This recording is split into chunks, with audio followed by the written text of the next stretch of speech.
So, pandemic, I'm sure you must get 1,000 questions like this. How have things changed? I would imagine some things are better. Maybe some things aren't. What I have had to you think done? for a minute about what's better.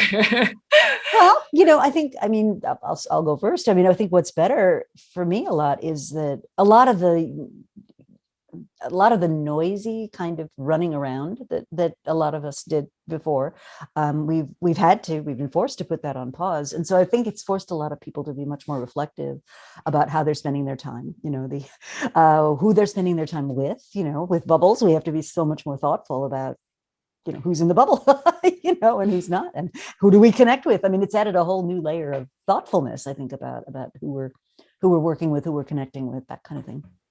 Yeah, no, I think that that's certainly one of the benefits is that people are far more intentional about their relationships than we have been in the past. And we know that people are really naturally quite reluctant to be intentional about their relationships. So in experimental studies, actually trying to get people to be intentional and strategic about their relationships actually normally makes them want to wash their hands or wash away their sins, because it's really tapping into this moral uneasiness about being intentional about our relationships. And I think that that's one thing that the pandemic has changed that I think is a positive, in the sense that people have been much more intentional and thoughtful, because we have to be, right? Like if I don't see my colleague on a day-to-day basis, I have to be much more conscious about reaching out. So I think that's one of the upsides.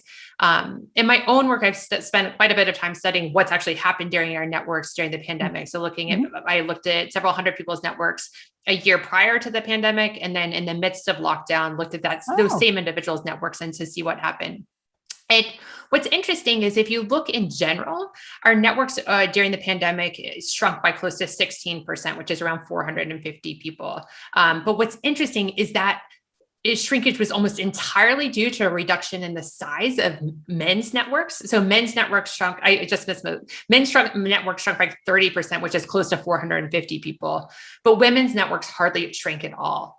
And so what's interesting about that is to start thinking like, what's the difference between men and women, right? Like, it's certainly not that women have spent more time on their relationships, right? We know from pretty much every different survey and study that women have actually been far more time crunched during the pandemic. So it's not that they're spending more time, they're actually spending their time quite differently than men are, which accounts for this finding.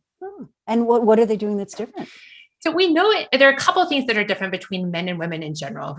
In part, we know that women and men tend to maintain their networks quite differently. So men tend to maintain and develop social connection through shared activities or doing things together. So they may go to the bar together, they may play basketball together, they do whatever they do together. You gotta mention golf, right? It's golf. Yes, of course. How can we have a conversation about networks without it? But women, on the other hand, don't tend to maintain and develop social connection but through shared activities. They tend to do it through conversation. And that ability to continue to have conversations has really not been impeded by the network. So they've been able to maintain their networks in a way that's much more effective than men have. And I think one of the things to think about actually more generally is if we do shift to virtual work, or as companies increasingly are shifting to virtual work, that constraint on shared activities is going to remain. So we need to think about carefully, how do we address that? And then the second piece that's feeding into this is that women are actually far more accurate in understanding what networks look like and how they work naturally. So if you ask men and women to guess which of these three network types they are, women tend to be much more accurate. And this is true not just of women, but it actually tends to be true of people without access to resources or people in power. So you can think about any underrepresented minority of being in this same group. Because they don't normally have access to power, they have to be much more conscientious and empathetic, which allows them to get buy-in. And that explains their network accuracy. And so that ability to be accurate in the understanding of one's network has been really important during the pandemic, because that's the sort of the cliched saying, out of sight, out of mind, is absolutely true. So understanding the true strength of your network and its true reach allows you to more effectively maintain it. So those are two of the factors that seem to be playing into this.